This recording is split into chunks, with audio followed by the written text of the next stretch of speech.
you. And without further ado, I'm going to ask David to welcome our guest speaker. Thank you, Grace.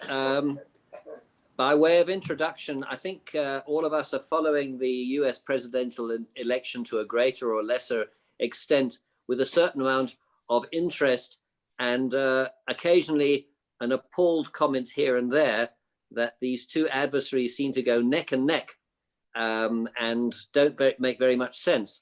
But for us outside the United States, American politics very often don't make very much sense. And we're very lucky to have somebody whose analytical mind can turn himself to getting knowledge on just about any topic there is. And so we're very lucky to do that because we need an insight into what is happening with the presidential elections and maybe even a prophetic word as to who might win, but you might not get that. So our guest is an actuary, and he's also a certified financial analyst. Ladies and gentlemen,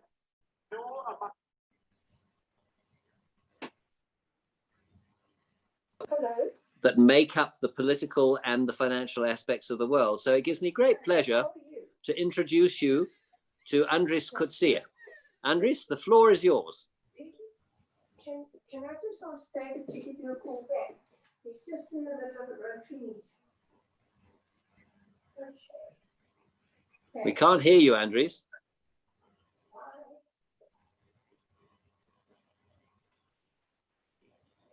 Mute. There you go. There we go. By way of thumbs up, can you hear me now? Yes, fantastic. Thank you so much. And David, thank you so much for your very kind words of introduction. So, dear President Grace, Rotary Club members and guests, I'm very glad that David did not introduce me as an expert, because you do know what happens to experts. They learn more and more about less and less. In the end, we know absolutely nothing about absolutely everything. So I'm certainly going to give it my best shot to give you a little bit of insight on the US election, the process. And David, as it happens, I am going to make a forecast on what is likely to happen. What I'm very glad about is that there are so many other forecasts that you'll forget mine when I'm wrong. 2020 has brought with it many challenges that this world has not faced before. It's not only the spread of the coronavirus, the treatment of COVID-19 and the worldwide economic lockdown that we had to deal with this year.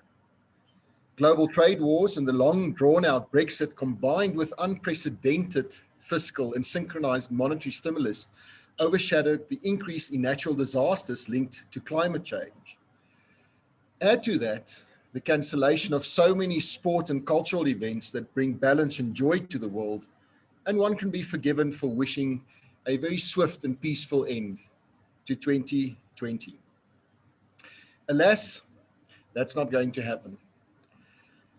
With the advent of social media, political developments often have a sphere of influence far beyond natural borders. And this has never been truer for this US election. On the 3rd of November, more than 250 million Americans will be eligible to vote for, among others, a new president. It's likely that a little bit more than 50%, so about 140 million of them, will actually submit a ballot paper in person or via mail in order to pick the president of the largest economy in the world. Speaking of this economy and this whole play and almost dramatic exhibition that's taking place, I thought it's apt to use the Tony Awards in the US as a little bit of an analogy what's going on. Now, some of you may know that the full name of the annual theater awards in the States is actually the Antoinette Perry Award for Excellence in Broadway Theater. In short, the Tonys. Like the Tonys, there's more to the US election than just picking the next president. But before we delve into that, let's look at our two nominees. It does remind me of a certain National Party president in the 80s. So Joseph Robinette Biden Jr., and we look at his age, he's not so junior, he's 77, and in fact will turn 78 between the election and the presidential inauguration in January next year. He served as the 47th Vice President of the United States from 2009 to 2017. Prior to that, he served 6 terms as Senator of Delaware. That was from 1973 for 36 years until 2009. He ran for the Democratic presidential nomination unsuccessfully twice, in 1988 versus Michael Dukakis, and then again in 2008 when Barack Obama got the nomination for the Democratic Party. Joe Biden is also a lawyer by profession. So as I said, he was re-elected 6 times to the US Senate, and he was the 4th most senior senator when he resigned after winning the vice presidency with Barack Obama in 2008. They, as you know, were re-elected in 2012. As vice president, Biden oversaw infrastructure spending in 2009 to counteract the global financial crisis or the Great Recession of that year. And also his negotiations with congressional Republicans helped the Obama administration pass legislation, including the 2010 Tax Relief Act, which resolved a taxation deadlock, the Budget Control Act of 2011, that resolved a debt ceiling crisis, which they've had a few times after that, and also the American Taxpayer Relief Act of 2012, which addressed the impending fiscal cliff. In foreign policy, Biden led the efforts to pass the United States-Russia New START Treaty. He supported military intervention in Libya and helped formulate US policy towards Iraq through the withdrawal of US troops in 2011. Following the Sandy Hook Elementary School shooting, Biden led the Gun Violence Task Force, created to address the causes of gun violence in the United States. So as you can see, Biden has a record as a politician and being active in US politics. What's fascinating and a little bit left field is that he told his first wife that he aimed to become a senator by the age of 30 and subsequently the president. So he has been a senator now for 36 years or up to 2009, and time will tell if he will actually become the next president of the United States. On the other side of the spectrum, we have Donald John Trump. He's 74 now, so a few years the junior of Joe Biden, and he is obviously the current and 45th president of the United States. Before entering politics, he was a businessman and a television personality. I can't say much for what he did in politics prior to being president, but he did do a few other things. Born and raised in Queens, New York City, Trump attended Fordham University for 2 years and received a bachelor's degree in economics from the Wharton School of the University of Pennsylvania. He became president of his father's real estate business in 1971. He renamed it the Trump Organization and expanded its operations to building or renovating skyscrapers, hotels, casinos, golf courses. Trump later started various side ventures, mostly by licensing his name. Trump and his businesses have been involved in more than 4,000 state and federal legal actions, including 6 bankruptcies. He owned the Miss Universe brand of beauty pageants from 1996 to 2015 and produced and hosted the reality television series The Apprentice from 2003 to 2015. So certainly also an illustrious career, albeit not in politics. What's interesting is that he became the oldest first-term president when he was elected in 2016 at the age of 70.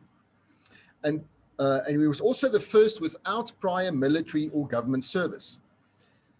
As you know, his election and policies have sparked numerous protests. Trump has made many false and misleading statements during his campaign and presidency, and these statements have been documented by fact checkers. And the media have widely described the phenomenon as unprecedented in American politics.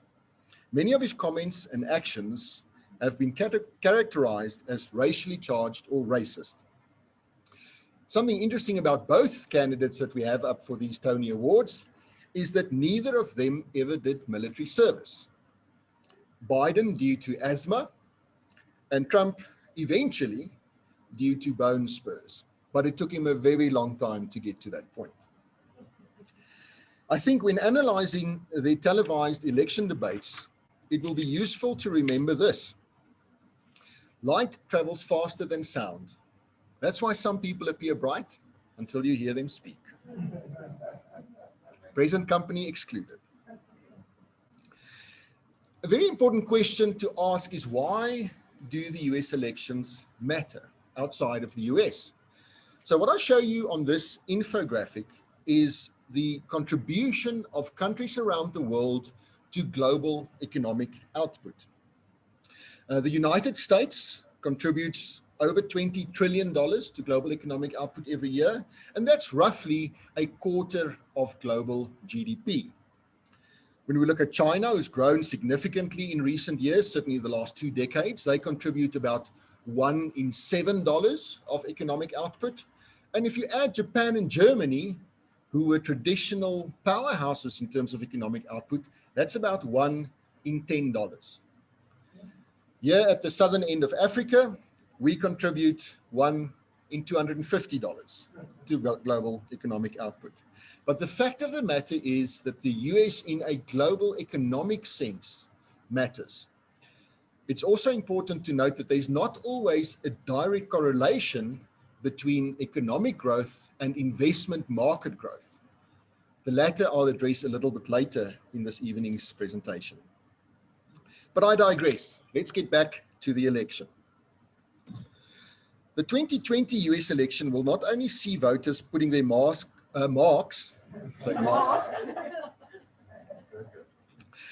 next to their choice of US president, but also they will elect a whole new House of Representatives, and 1/3 of the Senate will be up for re-election. Let's have a look at the makeup of the House of Representatives and the Senate. So the House of Representatives have 435 members, and it is very broadly directly related to the number of citizens and the size of the population of each state. So some states have more members in the House of Representatives, and some states have fewer members in the House of Representatives. They are elected for a term of 2 years, and as I said, the whole House is up for re-election every 2 years. That in itself is a very tricky situation to get legislation through Congress, because the House prepares the legislation and then puts it to the Senate for vote. You have to be at least 25 to be a member of the House of Representatives, and you need to have been a US citizen for at least 7 years. On the other hand, the Senate consists of 100 senators, that's 2 per US state. They are elected for a term of 6 years. Those of you who did the maths would realize that Joe Biden, 6 years, 6 terms, that was his 36 years as senator. And you have to be at a minimum age of 30. Joe Biden, interestingly enough, was the 6th youngest senator. He was only 31 when he was elected in 1973. You need to have been a US citizen for at least the last 9 years, and in both instances, you need to be a resident in the state where you are either a member of the House of Representatives or a senator. To become the president, there are somewhat stricter requirements. This slide may be a little bit small, so I'm just going to draw your attention to the top right. You have to have been born in the US. If you're not born in the US, you cannot become the US president. A minimum age of at least 35 years and a US resident, so even if you were born there, have moved outside, you have to have lived in the US for at least 14 years. Now, in order to understand how the president is elected, we have to go into the mechanics of that in a little bit more detail. We need to specifically look at the working of what is called the United States Electoral College. Now, each state has a certain number of electors based on 2 things. Its representation in Senate, as well as their representation in the House of Representatives. That means, if those of you are fast with mathematics, if you do the sum, there are 435 members in the House of Representatives, another 100 in the Senate. That gives you a total of 535 members in the United States Electoral College. When you look at the slide, you'll see the number is actually 538. So where do the other 3 come from? Oh, you can't see that on the slide. I think it's hidden behind the pictures on the right-hand side. So let me give you that number. There are a total of 538 members or seats in the US Electoral College. So 435 House of Representatives plus another 100 gives you 535. And then through some quirky way, the Washington, D.C., so the district capital of Washington, gets another 3 seats. And that gets you to the total number of 538 seats in the US Electoral College. So on election day, what happens is that the party that wins a state actually gets all the seats of that state. So even if you win by 1 or 10 or 100 votes, your party gets all the seats. That's why during some of the elections with George W. Bush in the early 2000s, the Florida outcome was contested in court, because if the Democrats won at the time, they would have been able to appoint the president. And then the Republicans won because they got those 29 seats in Florida. So when your party wins a specific state, you get all the seats, not a proportional set of them. You actually get all the seats. So that's based on a winner-takes-all basis. Before we actually then get to how the Electoral College works on that day, allow me to take a slight detour. If for no other reason that I always wanted to know the question to this answer. I always wondered why the Democratic Party is represented by a donkey and the Republicans by an elephant. Interestingly enough, before I get to that answer, these are not the only political parties in the US. There are some minor parties, but they are genuinely minor parties. I spoke about 250 million registered voters. If we look at the Green Party, the Constitution Party, and the Libertarian Party, none of them have more than 500,000 registered voters. So they are tiny, but they do appear on the ballot paper, and I'll show a little example of a ballot paper later on this evening. But as I said, as part of the detour, I'm going to answer the question about why the Democrats are donkeys and why the Republicans are elephants. And then I want you, while I'm busy doing that, if I can interrupt your thoughts with something else, I want you to think of an answer, and I'll ask the people in the room. Sorry, those of you that's dialed in, I can't do the same thing, but I want you to think about this question: which party is the oldest? Is it the Democratic Party or the Republican Party? I'll get to that a little bit later. Getting back to the animals, the Democratic Party's donkey and the Republican Party's elephant have been on the political scene since the 19th century. The origins of the Democratic donkey can be traced to the 1828 presidential campaign of Andrew Jackson. During that race, opponents of Jackson called him a jackass. However, rather than rejecting the label, Jackson, a hero of the War of 1812, who later served in the US House of Representatives and the US Senate, was amused by it and included an image of the animal in his campaign posters. Jackson went on to defeat incumbent John Quincy Adams and serve as America's first Democratic president. In the 1870s, influential political cartoonist Thomas Nast helped popularize the donkey as a symbol for the entire Democratic Party. The same cartoonist, Thomas Nast, also created the modern version of Santa Claus. The Republican Party was formed in 1854, and 6 years later, Abraham Lincoln became its first member elected to the White House.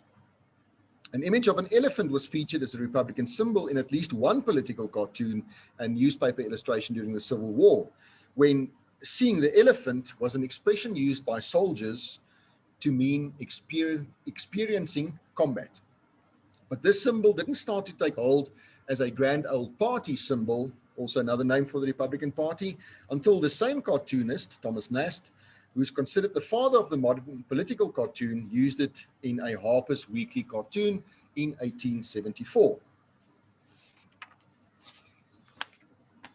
Getting back to my question about which party is the oldest, those of you who listened closely would have realized that the Democratic Party was launched in 1828. And interestingly enough, at the time, if you look at how it compares to their current policies, they were launched as a pro-slavery party. Not so, and that only changed, incidentally, about a century later. The Republican Party was launched in 1854 as an anti-slavery party. Clearly, in the early 1800s, slavery was a big issue in the United States. Let's now get back to the election and the candidate strategies. I spoke about the fact that when a party wins a state, they get all the electoral college votes of that state. What that means is they typically focus their attention on what are called the swing states. Those are the states where the race between the Democrats and the Republicans is particularly close. So you'll find that a state like California has been a Democrat state for decades and decades, and a state like Texas has been a Republican state for decades and decades. It does mean that Joe Biden and his party and Trump and their parties will probably not spend a lot of effort on these states which are really entrenched in either red or blue. It's more likely that they'll spend their time on the swing states, which we've indicated in brown. And this is from last week. There seems to be about 117 electoral seats up for grabs. And you can see it can then go either way, because you need 270 seats in order to elect the next president. So this is very interesting, and it does create a very skewed approach. In the end, a great example in 2016 was that Pennsylvania, so PA to your top right, was actually won by Trump. So it was in red. And that was one of the reasons why he beat Hillary Clinton. So Hillary Clinton got the popular vote. She had the most individual number of votes. But in terms of the states, Trump managed to outwit her during the 2016 election. As I said earlier, I thought it may be interesting for you to see a sample of a ballot paper. Do not be fooled, however. Not every ballot paper looks like this. Once again, due to a quirk in American politics, each state determines the protocol and process around the elections. So you'll probably have 50 different, and in fact, if you go and Google it, you'll find 50 different samples of ballot papers. This one, interestingly enough, is from the state of Mississippi, which has got lots of S's and P's. And that's what it looks like. On the left-hand side, it's presidential candidates.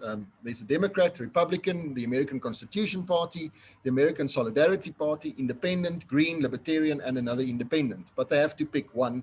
On the right-hand side, you'll find the top block is to pick a new senator, and then the bottom three for the House of Representatives. So that's just an example of the ballot paper that's used in this election. Now, David, you asked me when in preparation if I will make a little bit of a forecast about what's going to happen in the election. And I think in order to do so, I may have to refer to the polls. So for those of you who are not familiar with that flag, it is the Polish flag. But I asked them and they didn't know. So we actually went to people who do scientific research in terms of election forecasts. Now, when we look at, there's actually a site called 538 written out. If you go to 538 in numericals, you'll get to a gambling site. That's not where you want to be. But 538.com actually gives Biden an 88% chance of victory. So that's what they say his chance of victory is. That's based on the following. The projected electoral votes, so that's in each state added together. Remember, that's the 538. They reckon, and this is up to date to yesterday, that he'll get 348 of the electoral votes and that Trump will only get 190. Incidentally, when Trump won the election, he was close to 320 of the votes, bearing in mind that 270 is the magic number. So that's up to yesterday. But given social media and how quickly rumors and facts and non-facts can spread, this can also quickly change. And then in terms of the popular vote, we see that Biden is likely to get nearly 54% of the vote and Trump 46% of the vote. A mistake that was made in the polls in 2016, however, is that the researchers found subsequently that many people were too shy or too embarrassed to acknowledge they'll vote for Trump. So they said they'll vote Democrats and ended up voting Republican. So this has also been taken into account in the polls of 2020. So the research and the analysts have also learned. Okay, once we know who the new president is, it's also important to understand the differences in their policies as well as the ease with which they're likely to get these policies through Congress. Bearing in mind, it'll go to the lower house, the House of Representatives first. At the moment, that house is majority Democrats. From there, it goes to the Senate. As it stands, the majority there is Republicans at the moment. And the president obviously originally proposes the legislation. So it's important to look at the differences in policies, but then also subsequent to the election to have an understanding of who runs the House of Representatives and who runs Congress. So Barack Obama, for instance, had a very tough time because Congress was actually Republican majority at the time. So he had obviously very good and very different policies, but he had a very tough time to get it through Congress because of the Republicans being in control of Congress at the time. So very briefly, and what I show here tonight is the proposed policies of Joe Biden compared to what Trump did in his first term. I think that's probably the best analysis and best comparison one could do. So in terms of taxes and wages, it's likely that Joe Biden will reverse some of the tax cuts that Trump brought in and also increase the minimum wage. In terms of trade, it's very likely that Joe Biden will reach out to other trade partners, not necessarily China, whereas Trump favored unilateral actions and tried to have a trade war with just about everyone. So whereas an increase in tax may not be good for investment markets, Joe Biden's trade policy and global trade policy may actually be beneficial for investment markets. In terms of big tech, rumors are, although Joe Biden has not said this explicitly, that he will use antitrust legislation to investigate anti-competitive practice. Donald Trump supported ongoing investigations against these sort of giant tech firms. Healthcare, Donald Trump tried to repeal a lot of what Obama has done. Joe Biden's likely to make it a little bit more elegant and more efficient. In terms of finance, there's a few finance regulations that's likely that Joe Biden will bring back. Some of those that Donald Trump, he didn't change any specific legislation, but he didn't focus on making the financial regulatory environment any tighter. Then in terms of infrastructure, Joe Biden is likely to want to spend a lot of money, funded by the increase in taxes. Trump spoke about a lot, but didn't do much. And then lastly, in terms of energy and utilities, there's no specific policies from the Republicans, but the Democrats are likely to push a green energy agenda. So that's just the policy differences between the two. So aside from the political repercussions, it's useful to assess the likely effect on investment markets in the next 4 years. As we saw earlier, the latest polls show that the presumptive Democratic nominee, Joe Biden, is poised to win. And the prevailing view is that this would have a negative impact on the stock market. However, our analysis suggests that this assumption is premature. Historically, no political party has been exclusively good or bad for markets. So why do investors view Democratic presidents as a cause to be bearish? One reason is that they tend to enact more business unfriendly policies, such as tax increases and regulation, which can weigh on corporate profitability. Although this is a reasonable expectation, the reality is far more complicated. Presidential policies matter more than just party affiliation. Some markets and industries may emerge as relative losers, and I'll highlight which ones a little bit later on, while others may be more insulated. So how have markets performed ahead of the US presidential election? Now, in this information that we got from Schroders Investment Management, they analyzed the market performance in the 3 months prior to the election. So August, September, and October, and they go back to the Second World War, to Franklin Roosevelt.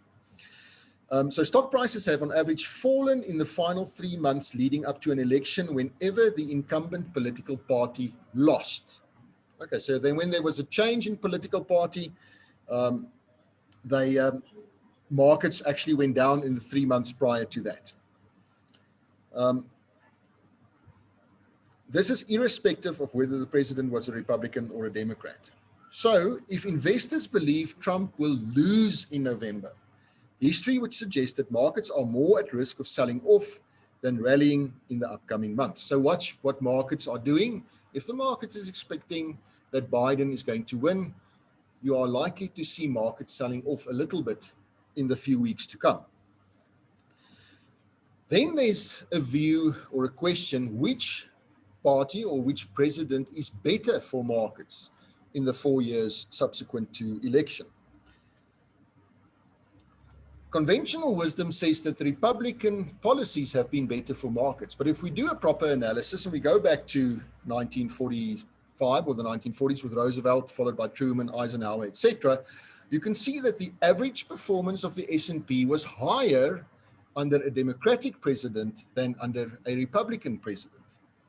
What's fascinating though, so since 1933, Democratic presidents have on average overseen higher stock market returns. The average real total return for the S&P 500 following a Democratic president was 10.2% versus nearly 7% under Republicans. Oof. I just need to get back to my actual. The problem is that nearly all of this average outperformance advantage can be explained by only two things: the boom under Bill Clinton and the bust during the global financial crisis under George W. Bush. If you remove these two events, only these two events from the last 85 years, there is actually no difference between what markets did under a Democratic president versus a Republican president. So neither political party is exclusively good or bad for markets. Instead, what matters more is the policies presidents choose to enact and their net impact. For example, although Trump's tax cuts were widely seen as a positive development for markets, his handling of foreign policy and trade issues had the opposite effect. If Biden gets elected, the opposite will happen, likely to have an increase in taxes, but a far more favorable environment in terms of global trade. Getting to the last portion of my presentation, let's look at the impact that Biden's main policies may have on equity markets. As I said before, taxes is probably the most contentious issue in terms of his policies. The largest risk facing equity markets is the potential for US corporate tax cuts to be reversed. So Trump lowered the tax rate from 35% to 21%, and it's likely that Biden will go halfway back, taking it from 21 to 28%. So UBS, the investment bank, estimates that raising the tax rate to 28% would lower S&P 500 profits by about 8%, as the graph shows. As you can also see, such moves could potentially increase the appeal of non-US equities after years of the US market outperforming the rest of the world. At a sector level, communication services, healthcare, and consumer staples would see their earnings impacted the most. Meanwhile, energy, real estate, and utilities would not be materially affected. All of this is, of course, is conditional on the Democratic Party securing a majority of seats in the upper chamber of Congress, the US Senate, without which they are unlikely to pass major tax legislation. And that's why it doesn't only matter who the president is, but who runs Congress. That's really important in this outcome. Allow me to finish with a short summary. The outcome of the US election will influence the global economy and investment markets. It's not clear whether a Trump or Biden victory will be better for investment returns. But what is clear is that a drawn-out process following the 3rd November election will be a cause for volatility in markets. And I can promise you, if soon after the 3rd of November, Trump is not the victor, it is very likely to be a drawn-out process. He's already set the scene for contesting votes received, I nearly said by email, via mail.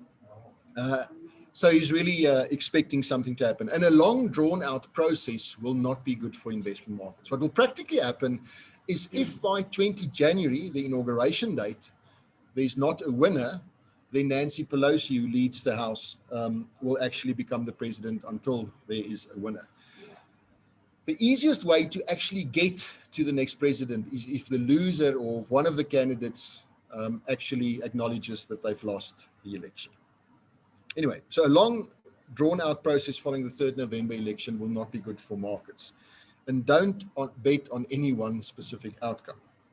And then in summary, having now done some research in recent weeks in preparation for tonight's presentation, I realized that democracy is the worst form of government, except, of course, for all those other forms that have been tried. Thank you so much.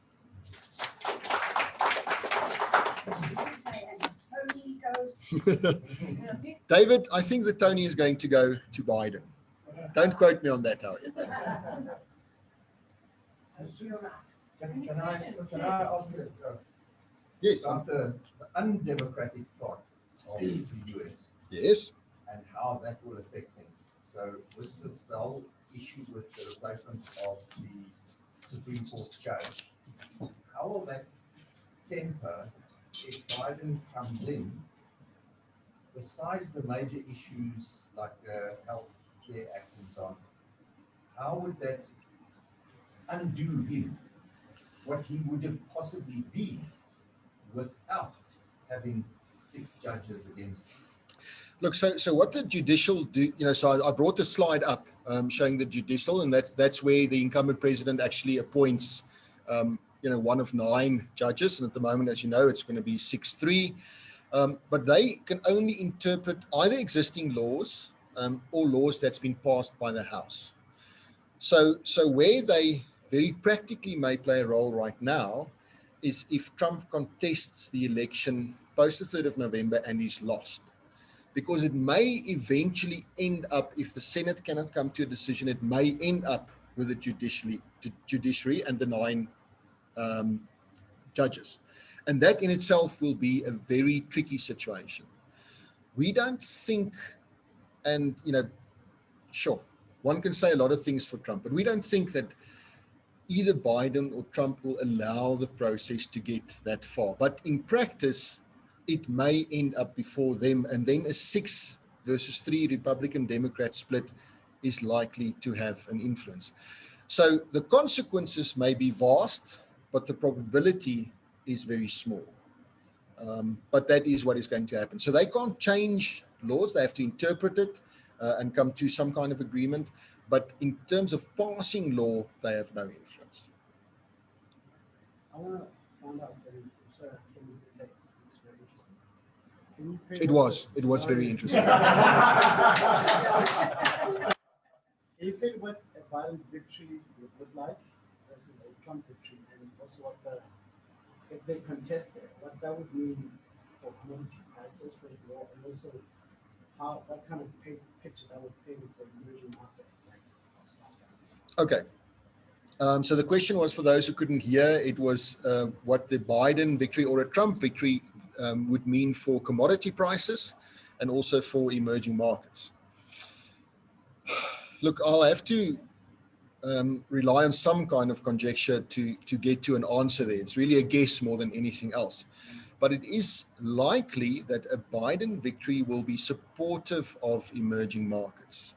It's likely to cause a long-term but very slow depreciation of the US dollar. So we shouldn't, often, certainly in this room, and I know that there are guests from all over the world, but in this room, when we talk about currency appreciation or depreciation, we think about tens of percentage points, in a day, because the rand is such a volatile currency. But when we look at the dollar, it's likely with this fiscal stimulus that they have at the moment, essentially printing money, that we could see a weakening, slow but weakening trend in the US dollar. That should be supportive, or certainly in the past, it has been supportive of emerging markets and certainly industrial commodities, so industrial metals. So from a And I know that South Africa is a small portion of emerging markets, but certainly good from a South African point of view and broader emerging markets. So that's a Biden victory. With Trump, it's a little bit more difficult to say because it's not clear what he wants, what he intends doing in terms of a global trade war. But we know it's sort of often all guns blazing against China, which makes up a very large portion of, let's say, steel consumption is really driven by what happens in China. So post the opening up of the economy, steel production has come back. And that has been very good for South Africa as a sort of commodity exporter and an emerging market. But in short, a Biden presidency, on the face of it, seems to be better for emerging markets than a continued Trump presidency. And perhaps, and let me take this opportunity, because often I get questions on the rand, so let me somewhat answer that question. Now, we know that often we want to link what happens with the rand against the dollar, for instance, we want to link it to politics. Not so. It does have spikes, like when Finance Minister Nene was fired in 2015, you get those spikes, but they return pretty quickly. But as South Africa as an economy, we are net exporters of a basket of industrial metals. So platinum, chrome, copper, steel, iron ore.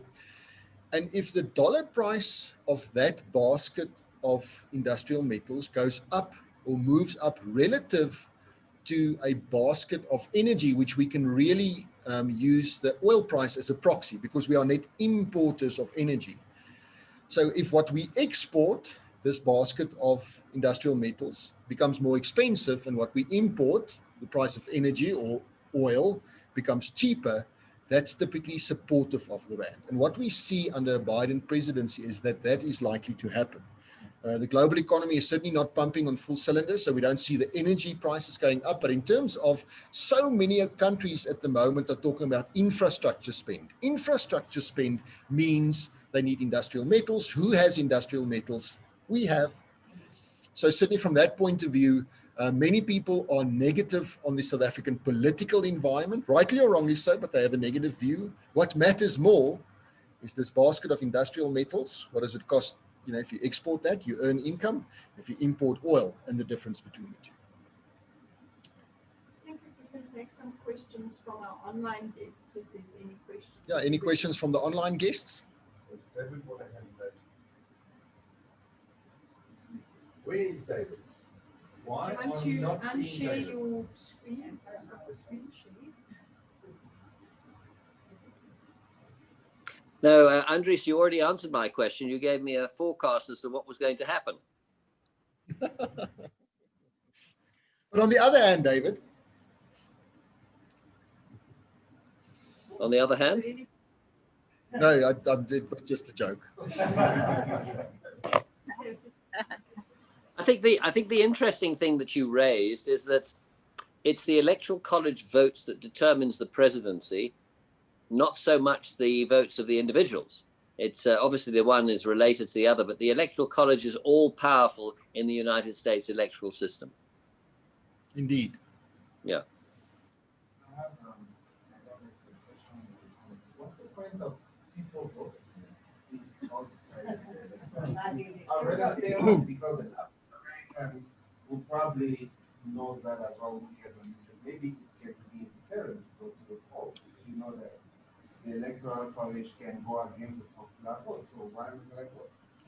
Agreed. So the question is, what, why would Americans actually then go and vote if they already know the outcome in their state? So if it's likely to be a Democratic. Now that is a very good question, and if you look at the outcome of voters in each state, typically in the swing state the outcome is higher because it matters. But in many of the states who are either traditionally Republican or traditionally Democrat, you don't see as high an outcome. Now, over the last, from the numbers I saw, at least the last 8 presidential elections, the voter turnout was on average about 55%. So between 5 and 6 out of 10 voters actually went to vote. So the other 4 fall in the camp that you have explained. Why go and vote if my state is actually going? And that is the case, right? So that is a somewhat of an idiosyncrasy of the US election system, but But yes, I mean, there are some voters who just wouldn't bother, less than 60%. On that, there's some, I don't have the number right. Can I come in? Tom O'Neill here. Could I come in? Tom O'Neill. Okay, Tom, we'll give Nick Tom, please put your question. Yeah, simple question. How much freedom have the Electoral College 538 people got to change the mandate they have from their electorate? Tom, in prior elections, and we're going back probably more than 30 years, there were some surprises that, the party thought, let's say California, and I don't have the exact example, but let's assume California, who's got 55 electoral votes, went to this process of electing the president, and then not all 55 voted Democrat. So that has happened in the past. But in recent elections, certainly in the last 3 decades, they simply voted along party lines. So in theory, they have freedom, but certainly in the last 3 decades, they've not used that. Are you saying then that the people selected to be the electoral college people are specifically designated by their party? Oh. Yes. Oh, they are. I didn't know that. Thank you. It's a pleasure. What Nick? I was saying is there's a statistic that says that the voter in one of the swing states, I'm not sure which one, was 40 times more weight than the average voter in California, because of that factor that California, you vote, you go, it doesn't matter, but you've got some in a swing state, the voters that 3% this way or that way, they are much more powerful in making that decision by an order not of a few percentage points, but by an order of 40 or 50 times. Yeah. So yes, in California, it doesn't matter. You don't need to go and vote. But if you're in Pennsylvania, Ohio, or it matters. Then you have to go and vote. Yeah, so that's, and that's really the difference between the 2 electoral systems of first past the post, which you have in the UK and the US, and South Africa, for instance, where we have proportional representation. So in a proportional representation electoral system, every vote counts. In a first past the post, there are some votes which count more. And I think that's the questions we have time for. Thank you very much. Yeah. Well, please stay here, Andries. So it's just, I've been asked to. Can you be on the camera? Yes. There we go. All right. So I've been asked to just make a vote of thanks for your talk, Andries. It was very interesting for those of us who don't understand a very complicated American electoral system. Despite my accent, in case anyone's wondering, I'm not American. He's a cousin from the top. You must be Canadian. I must be the Great White North. Exactly. Do you know how I know that? How's that? Because you sound like an American, but I can actually stand next to you without you shouting in my ear. I can talk louder if I want to. But anyways, it was fascinating. Thank you very much, especially the investment side. I think all of us will now rush out and make adjustments to our retirement portfolio ahead of your predictions. But thank you very much for your comments. And here's a small token of our appreciation that I hope you'll enjoy perhaps on election night if your predictions come right. You can pop that one open and enjoy it. Thank you very much, Andries. Appreciate your help. Thank you very much. Angela, you can ask them to bring the dinner. I'd just like to thank everybody that came online. I'm seeing myself twice on the screen. It's a bit disconcerting. But all our guests from all over the world, from Dublin, from Kenya, and we've got 2 of our Rotarians from this club online, which is David and Craig. Welcome, Craig. You snuck in there. But thank you so much, the Rotary Club of Dublin. It's been absolutely amazing having you here, and I hope to see you online in one of your meetings quite soon. And thank you very much. I'm going to close the Zoom side of this meeting because I'm sure you don't want to see us eat our dinner that our Rotarians have been very patiently waiting for this evening, but it was wonderful having you here. Thank you so much for joining, and I hope you will be joining us again. And Pratik, thank you so much for joining as well, all the way from India. It was great having you here. So without further ado, I'm going to close off the meeting. Thank you so much. Thank you very much. Thanks, Patrick. Bye-bye. Bye.